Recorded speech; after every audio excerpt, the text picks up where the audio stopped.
Ministers की statement को interpret किया कि आइदर अस और द चीफ सैकटरी यानी कि कैप्टन अमरिंदर सिंह या सानू रख लवे मिनिस्टर्स को तो या अपने मुख सकत्तर पंजाब नूं रख ले। तो एक तो झगड़ा पै गया मिनिस्टर्स का कि साडा चीफ सैकटरी दे नाल असीं नहीं बैठ सकते। दूसरा कांग्रेस के एम एल ए ने यह इल्ज़ाम लाते कि ये जो सारा कॉन्फ्लिक्ट ऑफ इंटरस्ट है कि मेरे को ही महकमा वा मैं ही उसकी नीति बनाऊँगा तो अपने परिवार को फायदा दूँगा। चीफ मिनिस्टर साहब ने सोमवार को उसी कैबिनेट मीटिंग जो उन्होंने अपना फैसला सुनाया थोड़े जी देर बाद ही 2-3 घंटे बाद उन्होंने प्राइम मिनिस्टर मोदी साहब के नाल वीडियो कॉन्फ्रेंसिंग सी सारे देश के चीफ मिनिस्टर्स की। उन्होंने उस वीडियो कॉन्फ्रेंस में इसे ही चीफ सैकटरी को अपने नाल बिठा के शामिल किया और अज तक उन्होंने खिलाफ किसी तरह की कोई इंक्वायरी नहीं ऑर्डर की। जिहड़ी पार्टी की सरकार है जे उन्होंने मिनिस्टर्स की जो उन्होंने MLAs की जो उन्होंने पार्टी के प्रधान की कोई बुकत नहीं उन्होंने जो क्या वा वो चीफ मिनिस्टर की सेहत पर कोई असर नहीं था। तो फिर तुसीं अंदाज़ा ला लो कि तुहाडा मेरा या आम नागरिक का इस सरकार के उत्ते की प्रभाव हो। कांग्रेसी मंत्रियों ते मुख सकत्तर विचाले चली हुई तकरार विच हुण विरोधी धिरां भी धड़ाधड़ एंट्रियां मार रही ने। पहला आम आदमी पार्टी ਅਤੇ फिर अकाली दल तो बाद हुण हलका भलੱਥ तो विधायक सुखपाल खैहरा ने मामले विच पंजाब सरकार नूं लम्मे हत्थी लिया।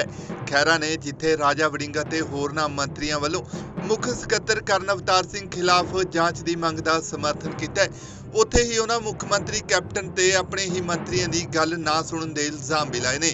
खैहरा ने दोष लाया कि कांग्रेसी मंत्रियों वालों इल्जाम लाने के बावजूद भी मुख्यमंत्री वालों मुख सकत्तर खिलाफ कोई कार्रवाई नहीं की गई। पंजाब दे विच एक बहुत बर्निंग इशू उठा और इस मसले ते पंजाब की सरकार के दरमियान आपस ची एक बहुत बड़ा विवाद पैदा हो गया। तुसीं सारे जानते हो कि शायद शनिवार नूं पिछले शनिवार नूं एक प्री कैबिनेट मीटिंग सीगी और वो कैबिनेट मीटिंग दे विच एजेंडा जिहड़ा सीगा शराब की पॉलिसी नूं लैके रखा गया सीगा और उस दिन कुछ मिनिस्टर्स का ਜਿਹੜੇ पंजाब के चीफ सैकटरी ने करण अवतार सिंह उन्होंने नाल उत्थे मीटिंग में तकरार हो गया। असीं तो वही जानते हैं जो अखबारां ने या मीडिया ने रिपोर्ट किया और वो तकरार जिहड़ा सीगा वो इस नौबत तक आ गया कि जिहड़ी सोमवार को दोबारा कैबिनेट मीटिंग रखी गई उत्थे मिनिस्टर्स ने सब ने एक यूनैनिमस मता पास किया कि जब तक पंजाब के चीफ सैकटरी इस मीटिंग में हाज़र होणगे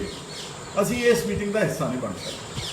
बल्कि नौबत यह आ गई अंग्रेजी अखबारों ने अगले दिन यह रिपोर्ट किया मिनिस्टर्स की स्टेटमेंट को इंटरप्रेट किया कि आइदर अस और द चीफ सैकटरी यानी कि कैप्टन अमरिंदर सिंह या सानू रख लवे मिनिस्टर्स को तो या अपने मुख सकत्तर पंजाब नूं रख ले।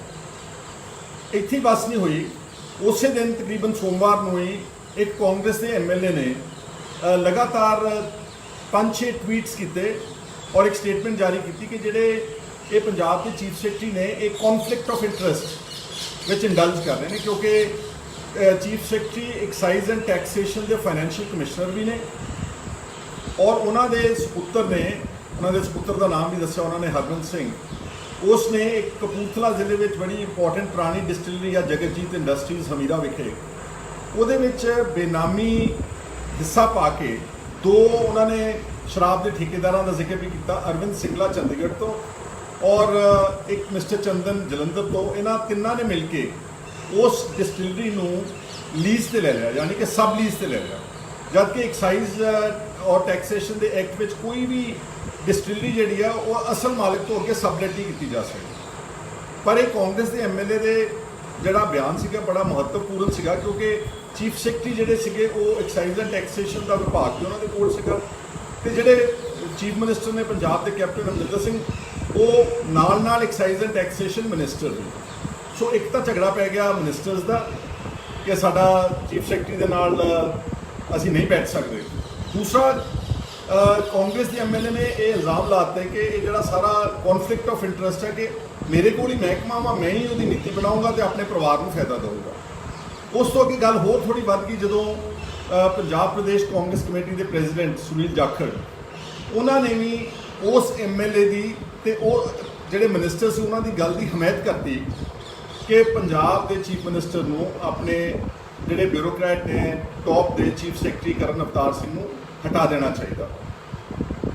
ਕੈਪਟਨ ਅਮਰਿੰਦਰ ਸਿੰਘ ਨੂੰ ਅੱਜ ਮੇਰਾ ਖਿਆਲ 3-4 ਦਿਨ ਹੋ ਗਏ ਇਸ ਮਸਲੇ ਤੇ ਉਹਨਾਂ ਨੇ ਇੱਕ ਐਕਸ਼ਨ ਲਿਆ ਛੋਟਾ ਜਿਹਾ, ਜਿਹਨੂੰ ਕਹਿੰਦੇ ਆਈ ਵਾਸ਼, ਅੱਖਾਂ 'ਚੋਂ ਹੰਝੂ ਪੁੰਝਣੇ। ਉਹਨਾਂ ਨੇ ਕਰਨ ਅਵਤਾਰ ਸਿੰਘ ਚੀਫ ਸੈਕਟਰੀ ਦਾ ਐਕਸਾਈਜ਼ ਐਂਡ ਟੈਕਸੇਸ਼ਨ ਡਿਪਾਰਟਮੈਂਟ ਜਿਹੜਾ ਸੀ ਉਹਨਾਂ ਕੋਲ ਵਾਪਸ ਲੈ ਲਿਆ। ਬਸ ਇਸ ਤੋਂ ਅੱਗੇ ਕੋਈ ਐਕਸ਼ਨ ਨਹੀਂ ਲਿਆ। ਔਰ ਜਿਹੜੇ ਮਿਨਿਸਟਰਸ ਕਹਿ ਰਹੇ ਸੀਗੇ ਨਾ ਕਿ ਅਸੀਂ ਜਾਂ ਸਾਡੇ 'ਚੋਂ ਜਾਂ ਸਾਨੂੰ ਰੱਖ ਲਓ ਜਾਂ ਚੀਫ ਸੈਕਟਰੀ ਨੂੰ ਰੱਖ ਲਓ, ਚੀਫ ਮਿਨਿਸਟਰ ਸਾਹਿਬ ਨੇ ਸੋਮਵਾਰ ਨੂੰ ਉਸੇ ਕੈਬਨਿਟ ਮੀਟਿੰਗ ਜਦੋਂ ਉਹਨਾਂ ਨੇ ਆਪਣਾ ਫੈਸਲਾ ਸੁਣਾਇਆ, ਥੋੜੇ ਜਿਹੀ ਦੇਰ ਬਾਅਦ ਹੀ 2-3 ਘੰਟਿਆਂ ਬਾਅਦ ਉਹਨਾਂ ਦੀ ਪ੍ਰਾਈਮ ਮਿਨਿਸਟਰ ਮੋਦੀ ਸਾਹਿਬ ਦੇ ਨਾਲ ਵੀਡੀਓ ਕਾਨਫਰੰਸਿੰਗ ਸੀ ਸਾਰੇ ਦੇਸ਼ ਦੇ ਚੀਫ ਮਿਨਿਸਟਰਸ ਦੀ। ਉਹਨਾਂ ਨੇ ਉਸ ਵੀਡੀਓ ਕਾਨਫਰੰਸ ਵਿੱਚ ਇਸੇ ਹੀ ਚੀਫ ਸੈਕਟਰੀ ਨੂੰ ਆਪਣੇ ਨਾਲ ਬਿਠਾ ਕੇ ਸ਼ਾਮਲ ਕੀਤਾ ਔਰ ਅੱਜ ਤੱਕ ਉਹਨਾਂ ਦੇ ਖਿਲਾਫ ਕਿਸੇ ਤਰ੍ਹਾਂ ਦੀ ਕੋਈ ਇਨਕੁਆਇਰੀ ਨਹੀਂ ਆਰਡਰ ਕੀਤੀ ਔਰ ਕੋਈ ਹੋਰ ਜਿਹੜਾ ਸੀਗਾ ਐਕਸ਼ਨ ਨਹੀਂ ਲਿਆ। ਇੱਥੇ ਬਸ ਨਹੀਂ ਹੋਇਆ, ਅੱਜ ਤੁਸੀਂ ਸਾਰਿਆਂ ਨੇ ਪੜ੍ਹ ਲਿਆ ਹੋਣਾ, ਸਾਰੀਆਂ ਅਖਬਾਰਾਂ ਵਿੱਚ ਆ ਚੁੱਕਾ ਕਿ 12 ਕਾਂਗਰਸ ਦੇ ਐਮਐਲਏਜ਼ ਨੇ ਇਹ ਮੰਗ ਰੱਖੀ ਹੈ ਚੀਫ ਮਿਨਿਸਟਰ ਪੰਜਾਬ ਦੇ ਕੋਲ ਕਿ ਇਹ ਜਿਹੜਾ ਸਾਰਾ ਮਾਮਲਾ ਹੈ ਕੌਨਫਲਿਕਟ ਆਫ ਇੰਟਰਸਟ ਦਾ, ਚੀਫ ਸੈਕਟਰੀ ਦੇ ਪਰਿਵਾਰ ਦਾ ਡਿਸਟਿਲਰੀਆਂ ਦੇ ਨਾਲ ਸ਼ਮੂਲੀਅਤ, ਨਾਲੇ ਜਿਹੜਾ ਪੰਜਾਬ ਦੇ ਵਿੱਚ ਇਸ ਵਕਤ ਇਸ ਸ਼ਰਾਬ ਦੇ ਵਪਾਰ ਦੀ ਜਿਹੜੀ ਰੈਵਨਿਊ ਲਾਸ ਹੋ ਰਿਹਾ, ਜੋ ਘਾਟਾ ਪੈ ਰਿਹਾ ਸਟੇਟ ਨੂੰ, ਆਮਦਨ ਨਹੀਂ ਹੋ ਰਹੀ, ਇਸ ਦੀ CBI ਜਾਂਚ ਕੀਤੀ ਜਾਵੇ। ਉਹਨਾਂ ਨੇ ਪੰਜਾਬ ਪੁਲਿਸ ਤੋਂ ਜਾਂਚ ਨਹੀਂ ਮੰਗੀ, ਨਾ ਉਹਨਾਂ ਨੇ ਵਿਜੀਲੈਂਸ ਡਿਪਾਰਟਮੈਂਟ ਤੋਂ ਜਾਂ ਕਿਸੇ ਹੋਰ ਪੰਜਾਬ ਦੀ ਏਜੰਸੀ ਤੋਂ ਜਾਂਚ ਮੰਗੀ। ਉਹਨਾਂ ਨੇ ਕਿਹਾ ਜੀ CBI ਤੋਂ ਜਾਂਚ ਹੋਣੀ ਚਾਹੀਦੀ। ਹੁਣ 3-4 ਗੱਲਾਂ ਮੇਰੇ ਵੀਰੋ ਤੇ ਭੈਣੋ, ਦੁਨੀਆ ਸਾਰੇ, ਤੁਸੀਂ ਸਾਰੇ ਜਿਹੜੇ ਪੰਜਾਬ ਨਾਲ ਕਨੈਕਟਡ ਹੋ, 3-4 ਇਸ਼ੂਜ਼ ਇਹਦੇ ਵਿੱਚ ਉੱਠਦੇ ਨੇ ਬੜੇ ਇੰਪੋਰਟੈਂਟ। ਸਭ ਤੋਂ ਪਹਿਲਾਂ ਤਾਂ ਇਹ ਆ ਕਿ ਪੰਜਾਬ ਦੇ ਵਿੱਚ ਜਿਹੜੀ ਪਾਰਟੀ ਦੀ ਸਰਕਾਰ ਹੈ, ਜੇ ਉਹਨਾਂ ਦੇ ਮਿਨਿਸਟਰਸ ਦੀ, ਜੋ ਉਹਨਾਂ ਦੇ MLAs ਦੀ, ਜੇ ਉਹਨਾਂ ਦੇ ਪਾਰਟੀ ਦੇ ਪ੍ਰਧਾਨ ਦੀ ਕੋਈ ਬੁੱਕਤ ਨਹੀਂ, ਉਹਨਾਂ ਦਾ ਜੋ ਕਿਹਾ ਵਾ ਉਹ ਚੀਫ ਮਿਨਿਸਟਰ ਦੀ ਸਿਹਤ ਤੇ ਕੋਈ ਅਸਰ ਨਹੀਂਗਾ, ਤੇ ਫਿਰ ਤੁਸੀਂ ਅੰਦਾਜ਼ਾ ਲਾ ਲਓ ਕਿ ਤੁਹਾਡਾ, ਮੇਰਾ ਜਾਂ ਆਮ ਨਾਗਰਿਕ ਦਾ ਇਸ ਸਰਕਾਰ ਦੇ ਉੱਤੇ ਕੀ ਪ੍ਰਭਾਵ ਹੋਊ। ਖੈਰਾ ਦਾ ਤਰਕ ਹੈ ਕਿ ਜਿਹੜੀ ਸਰਕਾਰ ਆਪਣੇ ਮੰਤਰੀਆਂ ਦੀ ਨਹੀਂ ਮੰਨਦੀ, ਉਹ ਆਮ ਲੋਕਾਂ ਦੀ ਕਿੱਥੋਂ ਮੰਨੇਗੀ। ਉਹਨਾਂ ਕਿਹਾ ਕਿ ਪੰਜਾਬ ਵਿੱਚ ਸਰਕਾਰ ਅਫਸਰਸ਼ਾਹੀ ਹੀ ਚਲਾ ਰਹੀ ਹੈ। ਉਹਨਾਂ ਦੋਸ਼ ਲਾਇਆ ਕਿ ਪੰਜਾਬ ਵਿੱਚ ਸਰਕਾਰ ਬਣਨ ਤੋਂ ਪਹਿਲਾਂ ਜਿਹੜੇ ਕੌਨਫਲਿਕਟ ਆਫ ਲਾਅ ਨੂੰ ਲਾਗੂ ਕਰਨ ਲਈ ਸਰਕਾਰ ਨੇ ਵਾਅਦਾ ਕੀਤਾ ਸੀ, ਉਸ ਨੂੰ ਵੀ ਸਰਕਾਰ ਨੇ ਪੂਰਾ ਨਹੀਂ ਕੀਤਾ। ਉਹਨਾਂ ਦਾਅਵਾ ਕੀਤਾ ਕਿ ਜੇਕਰ ਕਾਂਗਰਸ ਸਰਕਾਰ ਨੇ ਇਹ ਕਾਨੂੰਨ ਬਣਾਉਣ ਦਾ ਵਾਅਦਾ ਪੂਰਾ ਕੀਤਾ ਹੁੰਦਾ ਤਾਂ ਅੱਜ ਸ਼ਾਇਦ ਹਾਲਾਤ ਕੁਝ ਹੋਰ ਹੋਣੇ ਸੀ। ਅਸਲ ਜਿਹੜਾ ਮਸਲਾ ਇਹ ਆ ਕਿ ਜਦੋਂ ਦੀ ਇੱਕ ਸਰਕਾਰ ਬਣੀ ਕੈਪਟਨ ਅਮਰਿੰਦਰ ਸਿੰਘ ਦੀ, ਇਸ ਸਰਕਾਰ ਦੇ ਵਿੱਚ ਬਾਬੂਜ਼ ਦੀ ਪੁੱਛਗਿੱਛ ਜ਼ਿਆਦਾ, ਅਫਸਰਸ਼ਾਹੀ ਦੀ ਪੁੱਛਗਿੱਛ ਜ਼ਿਆਦਾ, ਇਕੱਲੀ ਪੁੱਛਗਿੱਛ ਨਹੀਂ ਬਲਕਿ ਚੰਦ ਜਿਹੜੇ ਬਲੂ ਆਈਡ ਆਫਸਰਸ ਨੇ ਕੈਪਟਨ ਅਮਰਿੰਦਰ ਸਿੰਘ ਦੇ, ਉਹੀ ਸਰਕਾਰ ਚਲਾ ਰਹੇ ਨੇ। ਪਹਿਲਾਂ ਥੋੜੀ ਹਿਲਜੁਲ ਥੱਲੇ ਕੇਡਰਸ ਵਿੱਚ, ਫਿਰ MLAs ਵਿੱਚ ਹੁੰਦੀ ਰਹੀ ਕਿ ਸਾਡੀ ਕੋਈ ਪੁੱਛਗਿੱਛ ਨਹੀਂ ਹੈ। ਅਖਬਾਰਾਂ ਵੀ ਲਿਖਦੀਆਂ ਰਹੀਆਂ, ਕਈ ਵਾਰ MLAs ਨੇ ਬਗਾਵਤ ਕਰਨ ਦੀ ਕੋਸ਼ਿਸ਼ ਵੀ ਕੀਤੀ, ਸੌਹਾਂ ਵੀ ਖਾਧੀਆਂ, ਫਿਰ ਵਿੱਚੋਂ ਸਿਲੈਕਟਿਵਲੀ ਕੈਪਟਨ ਸਾਹਿਬ, ਕਿਉਂਕਿ ਉਹਨਾਂ ਦੇ ਕੋਲ ਸਾਧਨ ਨੇ, ਉਹਨਾਂ ਨੇ 2-4 MLAs ਨੂੰ ਐਵੇਂ ਕੋਈ ਛੋਟੀ ਜਿਹੀ ਫੀਤੀ ਲਾਤੀ ਜਿਹਦੀ ਬੁੱਕਤ ਕੋਈ ਨਹੀਂ ਸੀਗੀ, ਤੇ ਉਹ ਮਸਲਾ ਥੱਲੇ ਬੈਠ ਜਾਂਦਾ ਸੀ। ਪਰ ਹੁਣ ਇਹ ਬਹੁਤ ਵੱਡੇ ਪੱਧਰ ਤੇ ਸਾਹਮਣੇ ਨਜ਼ਰ ਆ ਗਿਆ ਕਿ ਪੰਜਾਬ ਦੇ ਵਿੱਚ ਇਲੈਕਟਿਡ ਰਿਪਰੈਜ਼ੈਂਟੇਟਿਵ, ਆਪੋਜੀਸ਼ਨ ਨੂੰ ਤਾਂ ਤੁਸੀਂ ਛੱਡ ਹੀ ਦਿਓ, ਆਪਣੀ ਪਾਰਟੀ, ਰੂਲਿੰਗ ਪਾਰਟੀ ਦੇ MLAs ਤੇ ਮਿਨਿਸਟਰਸ ਤੇ ਉਹਨਾਂ ਦੇ ਪ੍ਰੈਜ਼ੀਡੈਂਟ ਦੀ ਅੱਜ ਪੰਜਾਬ ਦੇ ਇਸ ਸਰਕਾਰੀ ਫੰਕਸ਼ਨਿੰਗ ਵਿੱਚ ਕੋਈ ਸੇ ਨਹੀਂ। ਇਸ ਨੂੰ ਥੋੜੇ ਜਿਹੇ ਉਂਗਲੀਆਂ ਦੇ ਉੱਤੇ ਗਿਣੇ ਜਾ ਸਕਦੇ ਜਿਹੜੇ ਆਫਸਰਸ ਨੇ, ਉਹ ਇਹ ਸਰਕਾਰ ਚਲਾ ਰਹੇ ਨੇ। ਔਰ ਤੀਸਰਾ ਜਿਹੜਾ ਇੰਪੋਰਟੈਂਟ ਇਸ਼ੂ ਆ ਕਿ ਕਾਂਗਰਸ ਨੇ ਪ੍ਰੋਮਿਸ ਕੀਤਾ ਸੀ ਆਪਣੇ ਮੈਨੀਫੈਸਟੋ 'ਚ ਕਿ ਸਾਡੀ ਸਰਕਾਰ ਬਣਨ ਤੇ ਅਸੀਂ ਕੌਨਫਲਿਕਟ ਆਫ ਇੰਟਰਸਟ ਲਾਅ ਲੈ ਕੇ ਆਵਾਂਗੇ। ਕੌਨਫਲਿਕਟ ਆਫ ਇੰਟਰਸਟ ਲਾਅ ਸਾਰੇ ਵਿਕਸਿਤ ਦੇਸ਼ਾਂ 'ਚ, ਅਮਰੀਕਾ, ਕੈਨੇਡਾ, ਯੂਰਪ ਦੇ ਬਹੁਤ ਸਾਰੇ ਦੇਸ਼ਾਂ ਦੇ ਵਿੱਚ ਆ ਕਿ ਜਦੋਂ ਕੋਈ ਵੀ ਮਿਨਿਸਟਰ, ਬਲਕਿ ਉਹਨਾਂ ਨੇ ਜੱਜਸ ਵੀ ਇਨਕਲੂਡ ਕੀਤੇ ਸੁਪਰੀਮ ਕੋਰਟ ਤੇ ਹਾਈ ਕੋਰਟ ਦੇ, chief minister, governors, officers down ਦ ਲਾਈਨ, ਕਿ ਕੋਈ ਆਦਮੀ ਜਿਹੜੇ ਅਹੁਦੇ ਤੇ ਆਪ ਵਿਰਾਜਮਾਨ ਆ, ਉਹ ਆਪਣੇ ਕਿਸੇ ਪਰਿਵਾਰਕ ਮੈਂਬਰ ਦਾ ਜਾਂ ਨੇੜ ਤੇੜ ਦੇ ਕਿਸੇ ਸੱਜਣ ਦਾ ਉਸ ਮਹਿਕਮੇ ਨਾਲ ਕਨੈਕਟਡ ਕਿਸੇ ਵਪਾਰ ਵਿੱਚ ਹਿੱਸਾ ਨਹੀਂ ਲੈ ਸਕਦਾ।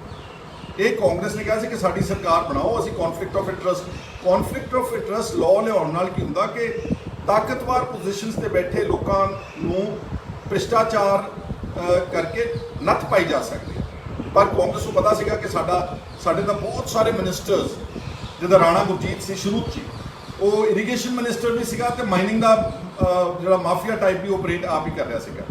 ਇਸੇ ਤਰ੍ਹਾਂ ਹੀ ਬਹੁਤ ਸਾਰੇ ਕਾਂਗਰਸ ਦੇ ministers, MLAs let's say transport ਦਾ ਵਪਾਰ ਕਰ ਰਹੇ ਨੇ, ਸਕੂਲਸ ਚਲਾ ਰਹੇ ਨੇ, ਪ੍ਰਾਈਵੇਟ ਹਸਪੀਟਲਸ ਰਨ ਕਰ ਰਹੇ ਨੇ, ਇਸੇ ਤਰ੍ਹਾਂ ਹੀ ਅਫਸਰ ਬਹੁਤ ਸਾਰੇ ਜਿਨ੍ਹਾਂ ਦਾ ਬਹੁਤ ਸਾਰੇ ਵਪਾਰ ਚੱਲਦੇ ਨੇ, ਉਹਨਾਂ ਮਹਿਕਮਿਆਂ 'ਚ ਆਪ ਹੀ ਬੈਠੇ ਨੇ। ਜਿੱਦਾਂ ਮਿਸਾਲ ਦੇ ਤੌਰ ਤੇ ਚੀਫ ਸੈਕਟਰੀ ਦੀ ਗੱਲ ਆਈ ਹੈ ਕਿ ਉਹ excise and taxation financial commissioner ਵੀ ਸੀਗੇ ਤੇ ਨਾਲ ਉਹਨਾਂ ਦਾ ਸਪੁੱਤਰ ਜਾ ਕੇ ਬੇਨਾਮੀ ਇਸ ਜਿਹੜਾ ਸੀਗਾ ਵਪਾਰ ਉਹਦੇ ਵਿੱਚ ਹਿੱਸਾ ਲੈ ਰਿਹਾ ਸੀਗਾ। ਕੌਨਫਲਿਕਟ ਆਫ ਇੰਟਰਸਟ, ਲੇਕਿਨ ਕੈਪਟਨ ਅਮਰਿੰਦਰ ਸਿੰਘ ਨੇ ਕੌਨਫਲਿਕਟ ਆਫ ਇੰਟਰਸਟ ਦੇ ਲਾਅ ਨੂੰ ਤਾਲਾ ਲਾ ਦਿੱਤਾ ਔਰ ਅੱਜ ਤੱਕ ਉਹ ਲਾਅ 3 ਸਾਲ ਹੋ ਗਏ ਲੈ ਕੇ ਨਹੀਂ ਆਏ, ਕਿਉਂਕਿ ਉਹਨਾਂ ਨੂੰ ਪਤਾ ਸੀਗਾ ਕਿ ਇਸ ਤਰ੍ਹਾਂ ਕੀਤਾ ਤਾਂ ਸਾਡੇ ਜਿਹੜੇ ਸਾਡੀ ਪਾਰਟੀ ਦੇ ਤਾਕਤਵਰ ਪੋਲੀਟੀਕਲ ਲੋਕ ਜਾਂ ਅਫਸਰ ਜਿਹੜੇ ਨੇ ਉਹ ਭ੍ਰਿਸ਼ਟਾਚਾਰ ਕਰਦੇ ਫੜੇ ਜਾਣਗੇ। ਇੱਕ ਇਹਦਾ ਹਿੱਸਾ ਇੰਪੋਰਟੈਂਟ ਹੈ। ਇੱਕ ਹਿੱਸਾ ਇੱਕ ਇਹਦਾ ਅਸਰ ਇਹ ਵੀ ਆ ਕਿ ਪੰਜਾਬ ਦੇ ਵਿੱਚ ਸਰਕਾਰ ਕਰਪਸ਼ਨ ਨੂੰ ਲੜਨ ਵਾਸਤੇ ਕਿੰਨੀ ਕੁ ਸੰਜੀਦਾ ਵਾ, ਉਹ ਤੁਹਾਡੇ ਸਾਹਮਣੇ ਜਗਜ਼ਾਰ ਹੋ ਗਿਆ। ਮਤਲਬ ਕਿ ਪਿਛਲੇ ਆਪਾਂ 3 ਦਿਨ ਹੀ ਲਾ ਲਓ ਮੰਡੇ ਔਨਵਰਡਸ, ਅੱਜ ਤੱਕ ਕੈਪਟਨ ਅਮਰਿੰਦਰ ਸਿੰਘ ਨੇ ਆਪਣੇ ਆਫਿਸਰ ਦੇ ਖਿਲਾਫ ਕੋਈ ਜਾਂਚ ਦੇ ਆਦੇਸ਼ ਨਹੀਂ ਦਿੱਤੇ। ਔਰ ਇਸ ਤੋਂ ਪਹਿਲਾਂ ਵੀ ਬਹੁਤ ਸਾਰੇ ਇਸ਼ੂਜ਼ ਆ ਚੁੱਕੇ ਨੇ। ਉਹਨਾਂ ਦੇ ਮਿਨਿਸਟਰਸ ਦੇ ਇਲਜ਼ਾਮ ਲੱਗੇ ਕਿ ਉਹਨਾਂ ਨੇ ਚੇਂਜ ਆਫ ਲੈਂਡ ਯੂਜ਼ ਵਿੱਚ ਪ੍ਰਾਪਰਟੀ ਨੂੰ ਲੈ ਕੇ ਘਪਲਾ ਕੀਤਾ, ਜਾਂ ਹੋਰ ਬਹੁਤ ਸਾਰੇ ਆਫਿਸਰਸ ਦੇ ਖਿਲਾਫ ਇਲਜ਼ਾਮ ਲੱਗੇ ਨੇ ਕਿ ਅਮਰਿੰਦਰ ਸਿੰਘ ਨੇ ਕਿਸੇ ਤਰ੍ਹਾਂ ਦੀ ਉਹਦੇ 'ਚ ਕੋਈ ਜਾਂਚ ਨਹੀਂ ਹੋਣ ਦਿੱਤੀ। ਉਹਨਾਂ ਕਿਹਾ ਕਿ ਪੰਜਾਬ ਵਿੱਚ ਚੱਲ ਰਹੀਆਂ ਜ਼ਿਆਦਾਤਰ ਸ਼ਰਾਬ ਦੀਆਂ ਫੈਕਟਰੀਆਂ ਸਿਆਸੀ ਲੀਡਰਾਂ ਦੇ ਅਧੀਨ ਨੇ, ਜਿਹੜੀਆਂ ਕਿ ਵੱਡੇ ਪੱਧਰ ਤੇ ਐਕਸਾਈਜ਼ ਡਿਊਟੀਆਂ ਚੋਰੀ ਕਰਕੇ ਨਜਾਇਜ਼ ਤੌਰ ਤੇ ਸ਼ਰਾਬ ਵੇਚਣ ਵਿੱਚ ਲੱਗੀਆਂ ਹੋਈਆਂ ਨੇ। ਇਸ ਦੌਰਾਨ ਸੁਖਪਾਲ ਖਹਿਰਾ ਨੇ ਇੱਕ ਵਾਰ ਫਿਰ ਤੋਂ ਰਾਣਾ ਗੁਰਜੀਤ ਤੇ ਐਕਸਾਈਜ਼ ਡਿਊਟੀ ਚੋਰੀ ਕਰਨ ਦੇ ਇਲਜ਼ਾਮ ਵੀ ਲਾਏ ਨੇ। ਸਭ ਤੋਂ ਜ਼ਿਆਦਾ ਜੇ ਸਾਰੇ ਦੇਸ਼ ਵਿੱਚ ਕੋਈ ਸ਼ਰਾਬ ਦੀ ਵਿਕਰੀ ਹੁੰਦੀ ਜਾਂ ਕੰਜ਼ੰਪਸ਼ਨ ਹੁੰਦੀ ਤਾਂ ਪੰਜਾਬ ਦੇ ਵਿੱਚ ਹੁੰਦੀ, ਲੇਕਿਨ ਸਾਡੀ ਜਿਹੜੀ ਰੈਵਨਿਊ ਆ ਐਕਸਾਈਜ਼ ਰੈਵਨਿਊ ਉਹ ਪਿਛਲੇ 2-3 ਸਾਲਾਂ ਤੋਂ 1500 ਕਰੋੜ ਬਲਕਿ 2000 ਕਰੋੜ ਰੁਪਏ ਤੱਕ ਘਟ ਰਹੀ ਹੈ। ਕਿਉਂ ਘਟ ਰਹੀ ਹੈ? ਕਿਉਂਕਿ ਪੰਜਾਬ ਦੇ ਵਿੱਚ ਨੰਬਰ 2 ਦਾ ਪੈਰਲਲ ਸ਼ਰਾਬ ਦਾ ਮਾਫੀਆ ਆਪਰੇਟ ਕਰ ਰਿਹਾ। ਇੱਕ ਤਾਂ ਹੈਗਾ ਨਾ ਸਰਕਾਰੀ ਠੇਕੇ, ਇੱਕ ਹੈਗਾ ਗੈਰ ਸਰਕਾਰੀ ਮਾਫੀਆ ਜਿਹੜਾ ਵਾ ਪੰਜਾਬ ਦੇ ਵਿੱਚ ਉਹ ਨੰਬਰ 2 ਦਾ ਸ਼ਰਾਬ ਦਾ ਵਪਾਰ ਕਰ ਰਿਹਾ, ਜਿਹਦੇ ਕਰਕੇ ਜਿਹੜੀ ਆਮਦਨ ਸਰਕਾਰੀ ਖਜ਼ਾਨੇ ਵਿੱਚ ਜਾਣੀ ਸੀ ਉਹ ਸਾਰੀ ਇਹਨਾਂ ਦੀ ਜੇਬਾਂ ਵਿੱਚ ਜਾ ਰਹੀ। ਜਿਹੜੀਆਂ ਡਿਸਟਿਲਰੀਜ਼ ਨੇ ਪੰਜਾਬ ਦੇ ਵਿੱਚ ਮੇਰੇ ਖਿਆਲ 8-10 ਨੇ, ਉਹਨਾਂ 'ਚੋਂ ਬਹੁਤ ਸਾਰੀਆਂ ਤਾਂ ਸਿਆਸੀ ਪਰਿਵਾਰਾਂ ਦੇ ਹੱਥ ਵਿੱਚ ਫਿਰ ਮੈਨੂੰ ਨਾਮ ਲੈਣਾ ਪੈ ਰਿਹਾ ਰਾਣੇ ਗੁਰਜੀਤ ਦਾ। ਇਹਦੇ ਕੋਲ ਜਿਹੜੀ ਲੋਕੇ ਪਿੰਡ ਵਿੱਚ ਤਰਨਤਾਰਨ ਡਿਸਟਿਲਰੀ ਆ, ਜਾ ਕੇ ਚੈੱਕ ਕਰ ਲਓ, ਕਰਫਿਊ 'ਚ ਵੀ ਚੱਲਦੀ ਦੀ ਸ਼ਰਾਬ ਬਣਾਉਂਦੀ ਰਹੀ ਹੈ। ਔਰ ਹੁਣ ਵੀ ਜਾ ਕੇ ਤੁਸੀਂ ਦੇਖ ਸਕਦੇ ਹੋ ਰੋਜ਼ਾਨਾ ਕਈ ਟਰੱਕ ਬਿਨਾਂ ਐਕਸਾਈਜ਼ ਡਿਊਟੀ ਦਿੱਤੇ ਲੰਘ ਰਹੇ ਨੇ। ਤੁਹਾਨੂੰ ਸਭ ਨੂੰ ਪਤਾ ਹੋਣਾ ਚਾਹੀਦਾ ਕਿ ਸ਼ਰਾਬ ਦੀ ਆਪਣੇ ਆਪ ਵਿੱਚ ਵੈਲਿਊ ਕੁਛ ਨਹੀਂ, ਪਾਣੀ ਹੁੰਦਾ ਸਿਰਫ, ਛੋਟਾ ਮੋਟਾ ਇਹਨਾਂ ਦਾ ਫਾਰਮੂਲਾ ਹੈਗਾ ਵਾ। ਉਹਦਾ ਜਿਹੜਾ 70-80% ਕੋਸਟ ਐਲਕੋਹਲ ਦੀ ਸ਼ਰਾਬ ਦੀ ਬਣਦੀ ਆ, ਉਹ ਜਿਹੜੀ ਐਕਸਾਈਜ਼ ਡਿਊਟੀ ਚਾਰਜ ਕਰਕੇ ਸਰਕਾਰ ਦੇ ਖਜ਼ਾਨੇ ਵਿੱਚ ਆਉਂਦੀ। ਤੇ ਜਦੋਂ ਤੁਸੀਂ ਐਕਸਾਈਜ਼ ਦੀ ਚੋਰੀ ਕਰਕੇ ਸਿੱਧੇ ਟਰੱਕ ਬਾਹਰ ਕੱਢ ਦਿੱਤੇ, ਇੱਕ ਟਰੱਕ ਵਿੱਚ 8-8 10-10 ਲੱਖ ਰੁਪਇਆ ਆਮਦਨ ਕਮਾਉਂਦੇ ਨੇ ਡਿਸਟਿਲੀਆਂ ਦੇ ਮਾਲਕ। ਔਰ ਸੁਖਬੀਰ ਸਿੰਘ ਬਾਦਲ ਕੱਲ੍ਹ ਪਰਸੋਂ ਪ੍ਰੈਸ ਕਾਨਫਰੰਸ ਕਰ ਰਹੇ ਸੀ, ਸ਼ਰਾਬ ਦਾ ਮਾਫੀਆ ਹੈ। ਕੋਈ ਹੋਰ ਤਾਂ ਬੋਲ ਸਕਦਾ? ਸੁਖਬੀਰ ਜੀ ਤੁਸੀਂ ਤਾਂ ਆਪ 10 ਸਾਲ ਇਹੀ ਮਾਫੀਆ ਦਾ ਕੰਮ ਕੀਤਾ। ਤੁਹਾਡੇ ਆਪਣੇ ਪਾਰਟੀ ਦੇ ਐਕਸ-MLA ਦੀਪ ਮਲਹੋਤਰਾ, ਉਹ ਜਿਹੜੇ ਨੇ ਇਸ ਵਕਤ ਵੀ ਡਿਸਟਿਲਰੀ ਦੇ ਮਾਲਕ ਨੇ, ਉਹ ਵੀ ਇਸੇ ਤੁਹਾਡੀ ਸਰਕਾਰ ਵਿੱਚ ਚੋਰੀ ਕਰਦੇ ਰਹੇ ਨੇ। DP ਯਾਦਵ ਇੱਕ ਬਹੁਤ ਵੱਡਾ ਬਾਹੂਬਲੀ ਪੋਲੀਟੀਸ਼ੀਅਨ ਆ ਉੱਤਰ ਪ੍ਰਦੇਸ਼ ਦਾ, ਸ਼ਾਇਦ ਇੱਧਰ ਦਸੂਏ ਮੁਕੇਰੀਆਂ ਦੇ ਕੋਲ ਉਹਦੀ ਡਿਸਟਿਲਰੀ ਹੈ। ਲਾਈਕਵਾਈਜ਼ ਜਿਹੜੇ ਡਿਸਟਿਲਰੀਆਂ ਦੇ ਮਾਲਕ ਨੇ ਇਹ ਬਹੁਤ ਤਾਕਤਵਰ ਵੈਲ ਕਨੈਕਟਡ ਬੰਦੇ ਨੇ, ਇਹਨਾਂ ਨੂੰ ਕੋਈ ਹੱਥ ਨਹੀਂ ਪਾ ਸਕਦਾ। ਸੋ 2000 ਕਰੋੜ ਰੁਪਏ ਦਾ ਚੂਨਾ ਲੱਗ ਰਿਹਾ ਪੰਜਾਬ ਦੇ ਖਜ਼ਾਨੇ ਨੂੰ ਇਹਨਾਂ ਲੋਕਾਂ ਦੀ ਨਲਾਇਕੀ ਦੇ ਕਰਕੇ। ਇਹ ਸਾਰੇ ਇਸ਼ੂਜ਼ ਉੱਠੇ ਹੋਏ ਨੇ। ਹਾਲਾਂਕਿ ਮੈਂ ਸਮਝਦਾ ਕਿ ਪੰਜਾਬ ਦੀ ਸਰਕਾਰ ਦੀ ਜਿਹੜੀ ਕੈਬਨਿਟ ਮੀਟਿੰਗ ਸੀ ਬਹੁਤ ਦਿਨਾਂ ਬਾਅਦ ਕੀਤੀ ਸੀਗੀ, ਉਹਦੇ 'ਚ ਕਰੋਨਾ ਵਾਇਰਸ ਨੂੰ ਕਿੱਦਾਂ ਲੜਨਾ ਵਾ, front line workers, nurses, doctors, pharmacist ਜਿਹੜੇ ਆਫਿਸਰਸ ਨੇ ਜਿਹੜੇ, ਜਾਂ ਈਵਨ ਪੁਲਿਸ ਜਾਂ ਜਿਹੜੀ ਦੂਜੀ ਸਰਕਾਰੀ ਮਸ਼ੀਨਰੀ ਜਿਹੜੀ ਫਰੰਟ ਲਾਈਨ ਤੇ ਕੰਮ ਕਰ ਰਹੀ, ਉਹਨਾਂ ਵਾਸਤੇ ਕੀ ਬੰਦੋਬਸਤ ਹੈ। ਜਿਹੜੇ ਪੋਜ਼ਿਟਿਵ ਮਰੀਜ਼ ਆ ਰਹੇ ਨੇ ਅਸੀਂ ਉਹਨਾਂ ਵਾਸਤੇ ਕੀ ਵੈਂਟੀਲੇਟਰਸ ਤੇ ਉਹਨਾਂ ਦੇ ਇਲਾਜ ਵਾਸਤੇ ਬੰਦੋਬਸਤ ਕਰ ਰਹੇ ਹਾਂ, ਜਾਂ ਅਸੀਂ ਜਿਹੜੀ ਟੈਸਟਿੰਗ ਹੋਣੀ ਚਾਹੀਦੀ ਆ, ਪਤਾ ਲੱਗਣਾ ਚਾਹੀਦਾ ਰੈਂਡਮ ਟੈਸਟਿੰਗ ਅਸੀਂ ਪੰਜਾਬ ਦੇ ਵਿੱਚ ਕਿੰਨੀ ਕਰ ਰਹੇ ਹਾਂ।